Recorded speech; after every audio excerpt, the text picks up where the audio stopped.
Hi, everybody. I'm Mohammad Eddama. I'm one of the endocrine general surgeons at University College London Hospital. And I'm going to teach you today about endocrine emergencies. When I was asked to speak about the topic, I think it's very ambitious to actually talk about all of that in one kind of lecture. And when I was preparing the talk, I figured out that it's probably better to cover one topic thoroughly than actually cover so many and not end up actually covering anything properly. So what's going to happen today is talking about the cytokines, about the thyroid storm rather than all the endocrine emergencies today. So we'll focus on that, and if you really like it, then we can go ahead and do further talks on other topics, which we can refer to later. So the actual objectives of the teaching is for you to know what the list of endocrine surgical emergencies are, identify the patient's conditions, the signs, and also the clinical findings. You need to be able to initiate the treatment and understand the perioperative emergencies around patients with endocrine surgery. And when I refer to endocrine surgery, it is this is the endocrine system. As you can see, it's a large system, and it's mainly actually medical conditions than surgical conditions. Very few of those actually we deal with. We're not going to deal with the hypothalamus or pituitary, pineal gland, or pancreas, or thymus, or placenta, ovary, or testicles. We're only going to deal with thyroid and parathyroid glands and adrenal glands. Today, I think I'm only going to focus on the thyroid, and if we have time, we can refer to other things, but I think maybe we can dedicate further lectures to talk about other endocrine systems and other endocrine emergencies of these three organs. We're going to talk about the thyroid gland, and the thyroid gland is, is located in the neck. It's one of the big, in fact, the two proper glands in the endocrine system is the actually thyroid gland and the adrenal gland, and probably they present the most common thyroid problems, the most common endocrine problems, whether it's surgical or medical. The thyroid gland is most common, and you will see a lot of patients with thyroid disease, whether you are a physician or a surgeon. So you probably need to be able to identify the problems that they're present with and how to go by that, investigate and treat. So what can go wrong with the thyroid, and can anyone tell me? In the chat, we have hypo and hyperthyroidism. Yeah, it can go either ways. So the actual endocrine system is based on proteins, which are hormones secreted into the circulation by a certain gland. And then you have a recipient organ, which will then respond. Now, there could be a lot of secretion of that hormone, and the response can be exaggerated, or the other way around, there is no secretion from the hormone, and there is malfunction of the system because it's not responding. And it means to kind of coordinate our function, metabolic functions of our other organs. And the thyroid hormone is very important. So it can be hyper, as you said. And what is that called? You said hyperthyroidism, yeah? So hyperthyroidism can present obviously when the thyroid hormone is high in the blood. So it starts with, we have the T4 and we have the T3. The T4 is normally converted into T3, which is the functional hormone. So if these are high, by definition, we have hyperthyroidism. If they're too high, we will have a hyperthyroidism kind of crisis, which we call it also thyroid storm. That can be life-threatening, and it needs to be dealt with kind of immediately.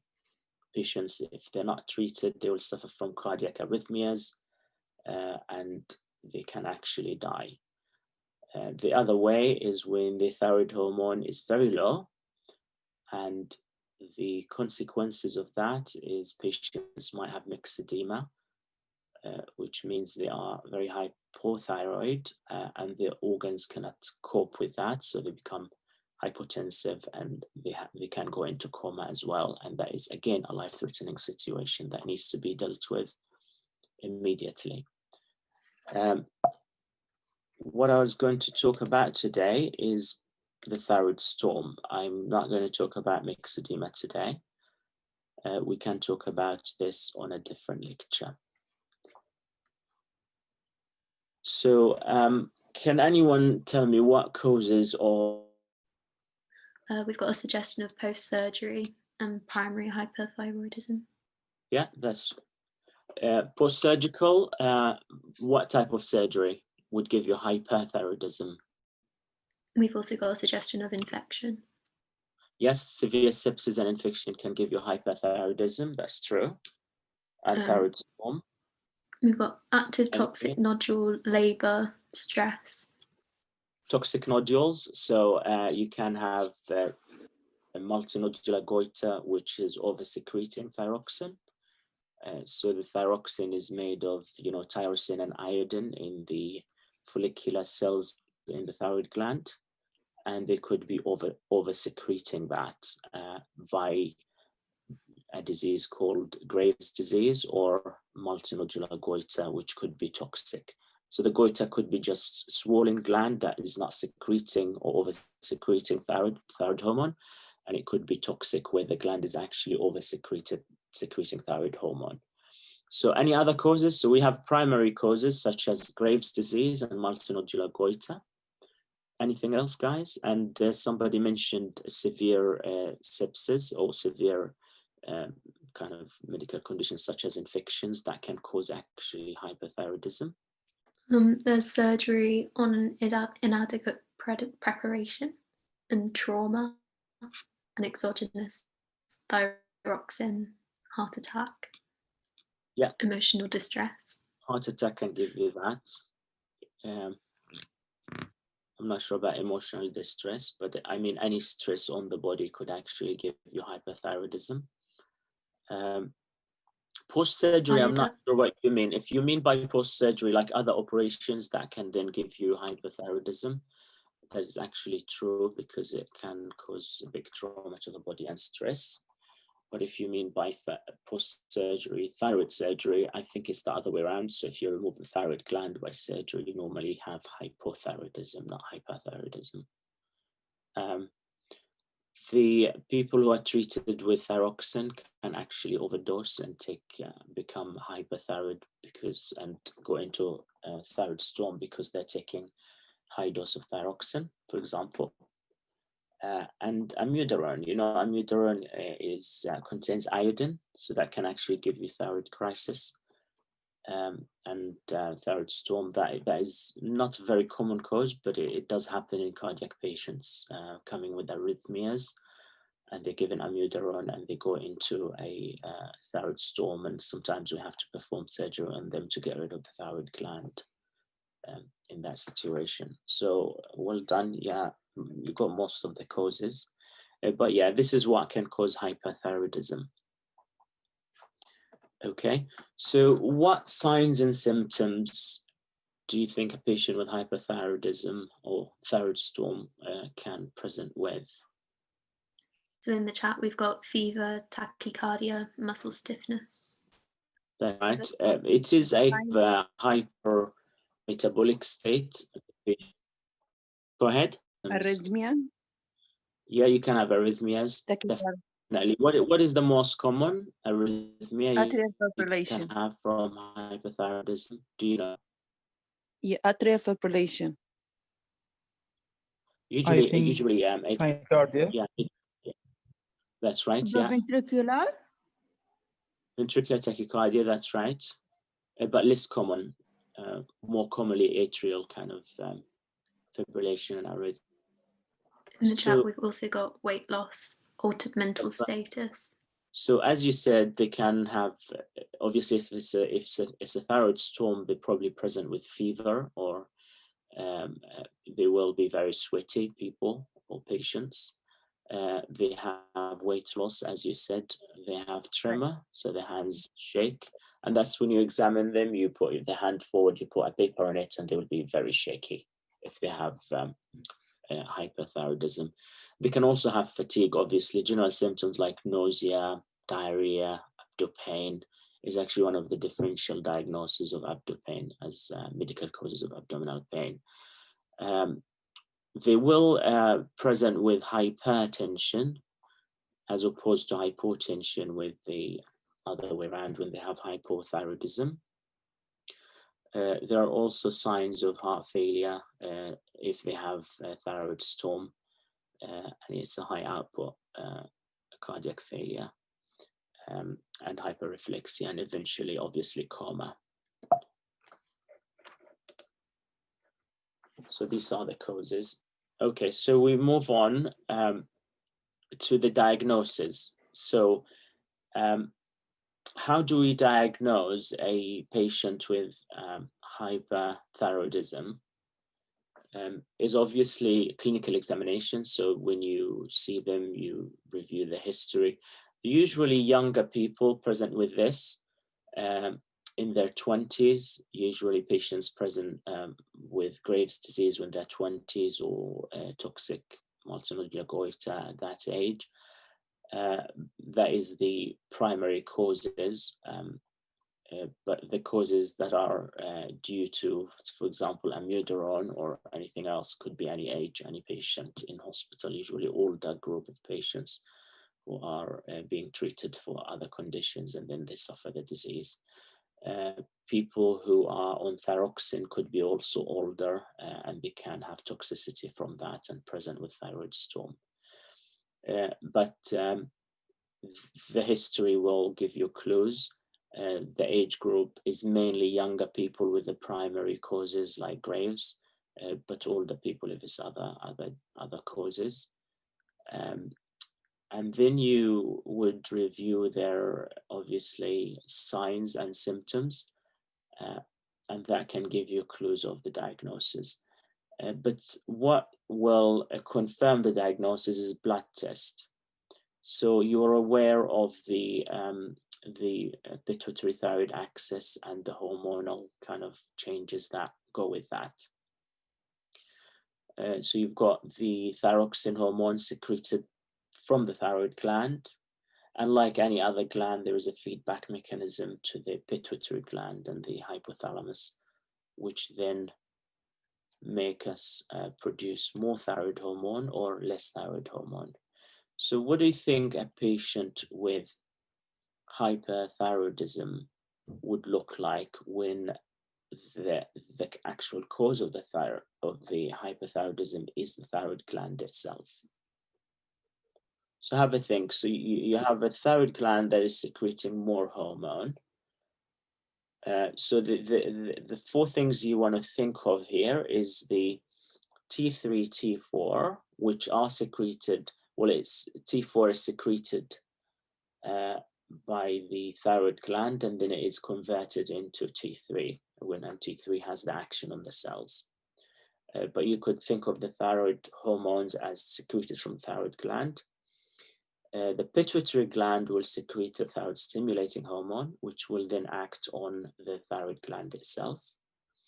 And we have the thyrotropin releasing hormone, which is secreted by the hypothalamus to make the pituitary gland secrete TSH. So if the patient's primary cause is actually the thyroid gland itself, what the blood results would look like? You're going to perform thyroid function test. It's normally TSH, T3, and T4. So, can I answer? If the primary cause, it's going to be 3, 4, it's going to be high, and TSH is going to be low. Excellent. That's the right answer. So you have a lot of secretion from the thyroid gland because it's the follicular cells in the thyroid gland are over-secreting thyroxine. So this will feed back, we'll have a lot of T4 in the blood. So the pituitary gland as feedback and the hypothalamus will be suppressed. So the TSH will be either undetectable or very low. So we'll have very high TSH, very high T4 and T3 and very low TSH.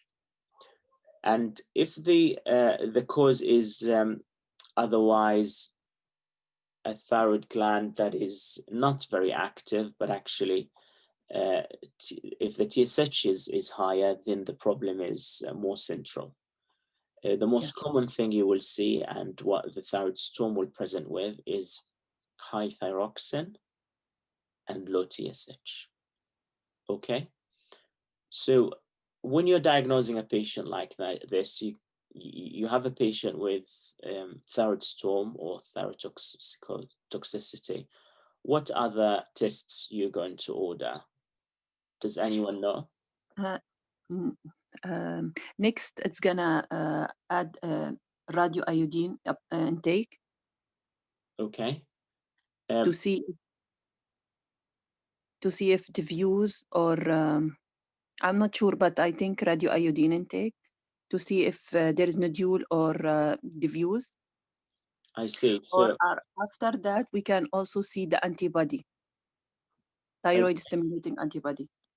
Yeah, well, it's actually, you can do that, but it's actually to investigate patients with thyroiditis. But Graves' disease is also, you do ask for antibodies as well. That's right. Any other tests with the patient, just think basic. So you come to a patient and you find them very shaky, feverish, quite tachycardic. And in your mind, you think, wow, this could be thyroid storm. So what are you going to do? T3, T4, TSH. Yeah, so you're going to order thyroid function test, CBC, yeah, full blood count. And what are you looking at? What are you looking in full blood count? For leukocytosis? Yeah, okay. You are looking for sepsis because that could be the cause of their problem. What else? Anemia, is there any anemia? Yeah, whether they're anemic or have any other kind of causes and problems. And what other blood tests would you like to order? Liver function test. Yeah, that's right. May we do calcium? Yeah, that's right. Thyrotoxicosis cause hypercalcemia? It can do, that's true, yeah. But what other hormone can give you hypercalcemia? What other condition can give you hypercalcemia? It's actually one of the emergency conditions that you parathyroid hormone. That's right, yeah. And what does that? Parathyroid, low parathyroid hormone. Hypoparathyroidism. Well, it would be hyperparathyroidism. If you have more parathyroid hormone, then you will have more calcium in the blood, and that can be obviously life-threatening if it's very high. Patients can present with severe hypercalcemia, which can be also life-threatening. Okay, that's very good. So we're going to do routine blood tests, and then we're going to request thyroid function test and thyroid stimulating hormone antibodies to look for Graves' disease. What else other tests would you like to do to a patient like this? I think we can ask ECG, especially in elderly patients or morbid patients. So you want an ECG, that's true. So you want to see if they've got cardiac arrhythmia from the hypothyroidism. And will you put a cannula? Yeah, so when you take bloods, you always put a cannula, and because you're going to start resuscitating that patient if they are not very well. Yeah, if you're in the clinic and the patient hasn't got, they're not very unwell, then it's a different situation. But if you are actually treating them in an emergency situation, then you need to put a cannula because you're going to probably give them intravenous treatment. Okay, so we need to probably order other standard tests. So if you just saw that patient, you want to rule out any sepsis, and you want to do probably septic screen just to make sure because if they are in a thyroid storm, they're probably feverish. So you want to do that. So a chest X-ray, ECG, urine dipstick, and routine bloods, probably blood culture as well. Yeah, and you would then be looking for other things. Have they got other causes of this tremor that you can see or hyperdynamic state? And you're going to investigate that. So all their electrolytes has to be kind of assessed and so on. So if we move on to the treatment. So what type of treatment do you guys know that you can give to patients with, to such a patient? So if it is an emergency patient, not very well, and you find out that the kind of tremor, and you've sent all the bloods, you've put a cannula, what treatment you think you want to start? Beta blocker, propranolol. Yeah, so that's one of the treatment, definitely propranolol.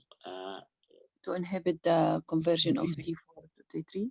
Yeah, you want to inhibit or diminish the conversion of T4 to T3. What else? Basically, this situation, when I deal with patient who is able, I think we should deal with him as a case of with ABC management. Yeah, that's very correct answer. So when you're asked about any situation like this, or approaching any patient who's unwell for treatment, you always have to start with A, B, C, D, E. So you do that, make sure that they're not in a very kind of life-threatening condition or compromise. Okay, so well, I can take you through it. So you probably know, so you want to make sure they are breathing, and if they're talking to you, that means they are breathing. Sorry, their airway is clear and they are breathing. So you want to make sure the airway is clear, and you can do that by just talking to them sometimes, unless they're unconscious, in which case you need to look in their mouth and make sure that they've got a clear airway and that they are actually breathing by examining their chest, making sure there's entry of air inside the lungs. You do that by inspection, percussion, and palpation, and also auscultation. And then you want to check for the circulation. You want to make sure they are perfused. So you do that by capillary refill, just looking at their color. And then you can obviously do the heart rate, blood pressure, saturation, and that will give you information about their circulation. Okay, and then you look at them in general, and E means you kind of expose them if you need to. Look at their tummy, their chest, if they've got bleeding anywhere, any other thing that is causing them to collapse or be in that state, that you can treat straight away. Patients could be losing blood, and that's why they're agitated and irritated. So you want to make sure that's not the case. That blood can be, it could be a PR bleeding, for example. It could be, cut somewhere, contained in their clothes. So you want to make sure that's not the case. And if it is the case, you need to deal with it straight away. As you do A, B, C, D, E, normally you treat things as you find them. So if you find some problem with the airway, you need to deal with it before you go into assessing their breathing. But these things happen very quickly in real life. So you would be in your mind, you have already probably reached D, but you're dealing with A, but you already looked at the rest in one single look, and you kind of anticipate what you need to do next. And then in terms of D, you want to test their BM, blood sugar. You want to check their response in terms of, there's something called AVPU score. A, that they're alert. V, they're responding to verbal commands. So if you say open your eyes, they do. P is they're responding to pain, so you have to cause them pain so that you get response from them. And U is they're not responsive at all. And this is A, B, C, D. So that's the approach you do. And then after you do that, you start, assessing their other examining the other organs if you need to, like feel the thyroid gland if you have to, and do specialized tests. Okay, so sorry, we've got a couple of things on the chat. Yeah. So for your previous question about treatment, there was fluids, anti-thyroid drugs, cooling blanket, and steroids. And then also there was a question, what propranolol dose should we start with? Yeah, in terms of, depending how emergency the situation is, so if the patient, some patients are presenting in clinic with hyperthyroidism, and some patients will present with a thyroid kind of storm. If you are starting propranolol IV, it's going to be different dose to if you're starting administering orally. So orally, I think you'd give 60 to 80 milligrams. That would be every 6 hours, 4 times a day, if they are actually in a thyroid storm and conscious to have that orally. Or you could give infusion, which is I think 1 milligram per kilogram. But you should always go back to your BNF or your local kind of policy. But these are the kind of doses that you give. If they are less unwell and kind of in clinic, you might want to start say 100 milligrams a day and take it from there. Yeah, the IV fluids is a very good idea. And you have to start that if they are obviously hypotensive or tachycardic. Okay. Treatment, so we said there is medical treatment, and you mentioned about beta blockers. You mentioned about iodine therapy. You can give them that, and that's a recognized treatment. What else? People have mentioned drugs that prevent the conversion of T4 to T3. And that includes corticosteroids. I think we should with the hyperthermia. Yeah, you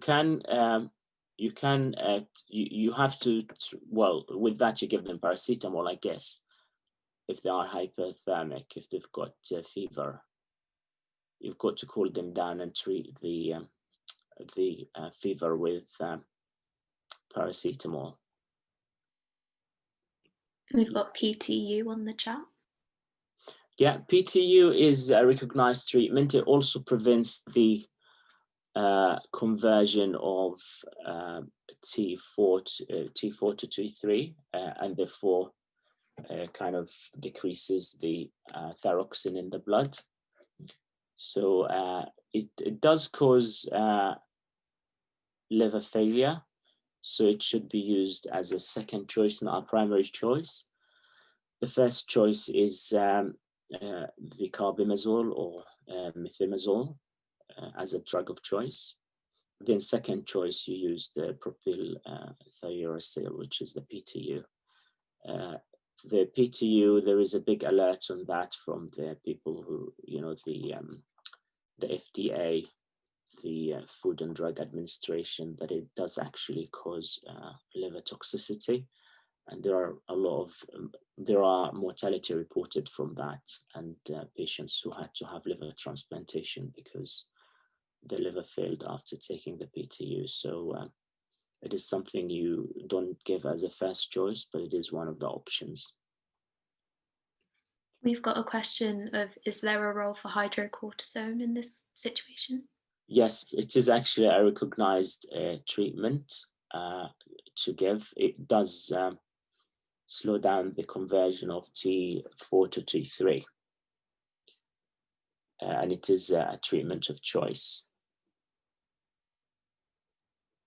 Yeah, you give about 5 milligram per kilogram, up to 100 milligrams IV if you're giving it IV. And if you're giving it orally, you could give dexamethasone as an alternative for oral treatment. Yeah. So any other treatment, guys? Bile acid sequestrant. Yeah, that's right. Cholestyramine is a well-recognized treatment for hypothyroidism. Can you tell us what does that do? Do you know? Prevent reabsorption of free TH in the gut. Yeah, so you have... Inhibit hepatic circulation.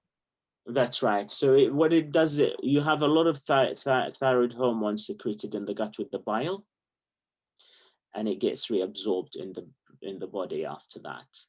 So the cholestyramine will prevent that to happen. So you're doing everything to kind of decrease the amount of thyroid hormones in the body. And cholestyramine is one of the treatment choices. Okay. And finally, what do you do for these patients? What's the actual final treatment normally? Surgery. Yeah, so they need to have their thyroid removed. Okay. So the answer would be obviously medical treatment or surgery. And then medically, you've said all those. Yeah, the other thing is the plasmapheresis, which is a last resort. And this happens when patients don't respond to anything else. And then you have to perform surgery on them, but you can't actually do surgery on someone who has very high T4 because with the anesthetic drugs, there is interactions and there are reports of them going into cardiac arrest if you give them anesthesia. So you have to do everything before you anesthetize them for surgery to normalize their T4. Okay, and plasmapheresis is the last resort. And what you do is you change the plasma, and the plasma contains the thyroid hormones. So you actually wash out the thyroid hormones from the body. Okay. What do we do in surgery? So what do we do? We're going to remove the thyroid gland. Yeah. So just a quick thing about surgery. In fact, that's what I normally do. If patients are having thyroid surgery, there are risks involved in that. For somebody with Graves' disease or thyrotoxicosis, you would want to do a total thyroidectomy. You want to remove the entire thyroid gland. So what happens if you remove the whole thyroid gland, guys? So what are the risks of that? We've got a question of, do we have to remove parathyroid? Definitely not. Yeah, not unless there is an indication for that. So the parathyroid hormones, the parathyroid hormone is secreted by parathyroid glands. We have 4 of them. There is right and left, upper and lower parathyroid glands. So when you do thyroid surgery, you have to make absolutely sure that you don't damage the parathyroid glands, because if you do, patients will have problems with their calcium. So they will go into hypocalcemia and require calcium supplements all the time. So you have to avoid that at all costs. You do need to remove the parathyroid gland if there's an indication for that. And usually the indication is primary hyperparathyroidism. The gland develops adenoma in it, so a benign tumor. And it would normally happen in 1 gland or 2 glands, but you're leaving the patient with another 1 or 2, usually 3. That's the most common reason you remove the parathyroid gland. There's also other reasons where you remove the parathyroid gland, including, the Men's syndrome. patients who suffer from Min syndrome will have hyperparathyroidism, and this is hyperplasia, not actually adenoma. So you have to remove sometimes 3 of the parathyroid glands and leave them with only 1, so that they're not hypercalcemic. Okay, but when you do thyroid surgery for benign conditions like Graves' disease or multinodular goiter, you have to do everything possible to protect the parathyroid glands. And it's actually one of the risks is to damage the parathyroid glands, which you have to try and avoid. Any other risks you guys are aware of or want to discuss? So the secondary hyperparathyroidism that fail medical treatment, pathological fractures. Yeah, if parathyroid, primary and secondary and tertiary hyperparathyroidism can be discussed in a different lecture, I guess. They are completely different diseases, and we can discuss them in the future in another lecture. But if we focus on the thyroid gland today, so what risks do you know is associated with removing the thyroid gland? Injury of the recurrent laryngeal nerve. Yeah, this is probably the most feared complication of any surgeon, is to damage the recurrent laryngeal nerve. And why is it susceptible for that? The nerve is anatomically is near the gland, so yeah, so sometimes the surgeon not see the nerve, so cut it. Yeah, and that's a disaster. What happens if they cut the nerve? I think hoarseness in the voice. Yeah, what's worse than hoarseness? If you damage the recurrent laryngeal nerve, you will interrupt the nerve supply to the vocal cords.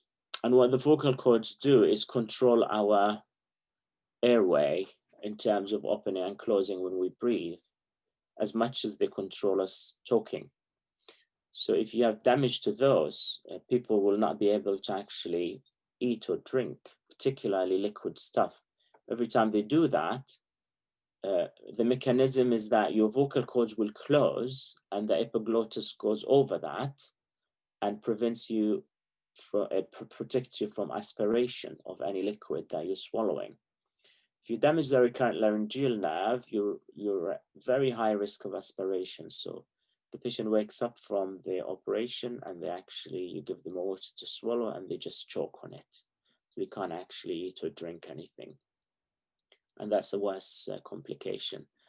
Also, they can't breathe properly. And if you damage it bilaterally, they will probably need ventilation or tracheostomy.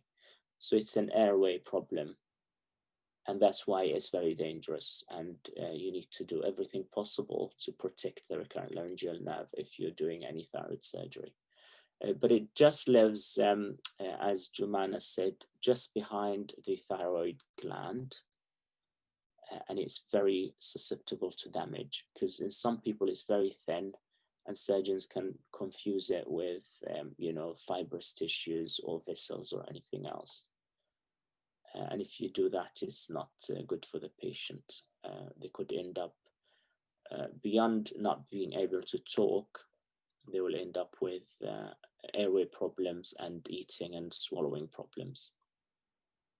Okay, so I've just, because I don't think we have much time, I'm just going to give you a clinical scenario and we're going to run it very quickly. This is a patient who actually is a real patient we just treated last week. And I want you to tell me what we're going to do. So it's a 26-year-old lady, a young girl who is presenting with palpitation and swelling in her neck. So what other things you want to do? So obviously with any patient like that, you want to know more history. So other elements of history, you have the presenting complaints and you want to ask more details about that. So her presenting complaints is palpitation and she can feel a swelling in her neck. Now you want to go into details. So when did she start having these palpitations? How do they feel like? The duration of the palpitations? Are they associated with any, actions that she does, means at rest, or when she's, for example, climbing stairs or walking or running and so on. And then you want to describe the when they started, and know all the details around the present complaint, because that's always gives you more information about what problems are there. And the next swelling, again, you want to know when it started. Is it painful? Is it causing breathing problems? Is it causing any swallowing problems? And is it, if it's painful, where is it radiating anywhere, and so on. And then you want to know more about their family history. So if they've got a history of thyroid disease in the family, they're then more likely to have thyroid disease themselves. Any history of thyroid cancer? Are they on medication? Because they could be on thyroxine therapy, and that's why they've got the problem.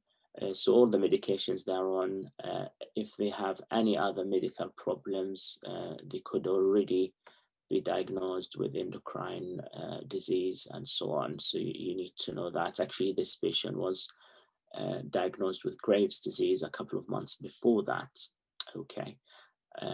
And so you need to know all around the history. And if you're answering questions in an exam situation, that's how you describe it. So present complaints, details of the present complaints, the background of any other problems, what medication they're on, any family history of any problems, if they smoke, if they drink, and so on. And then you want to know if they've got a social history, children, childbirth, things like that. We then want to examine the patient, yeah? So with this patient, she had goiter, she had a bit of tremor, and she had a heart rate of 88. It was sinus. So what are you going to do next? So you're going to elicit any signs, any agitation, any tremors in her hands, any exophthalmos, because that can kind of indicate hyperthyroidism. And you might want to do then an ECG. And if they're unwell, you want to do, as I said, X-ray and bloods and things like that. But you will have to do blood tests here, and more specifically T3, T4. So this patient had these kind of blood tests. Like I remember we spoke about this before. I think was it Jumana who told us you will have high T4 and low TSH. And that is actually diagnostic for hyperthyroidism, yeah? So she also has high T3, okay? Now this patient was actually treated already.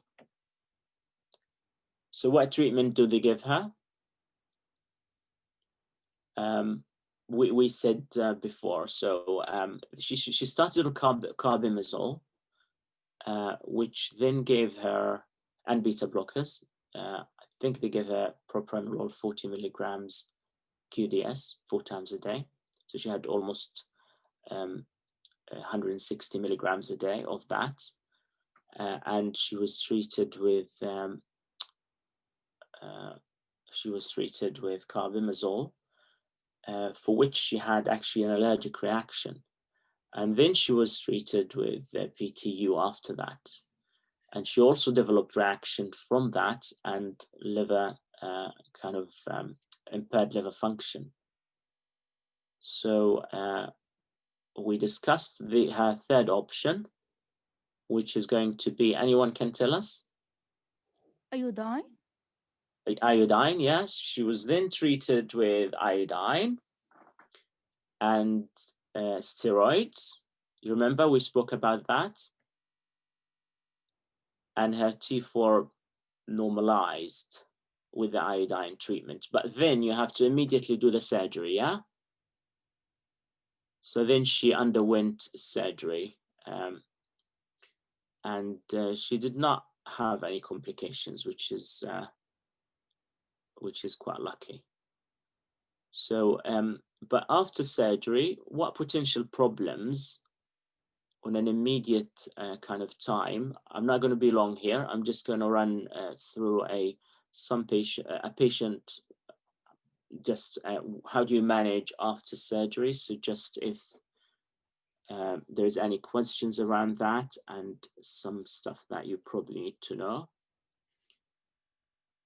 So if somebody had thyroid surgery, what would we be worried about on first couple of days?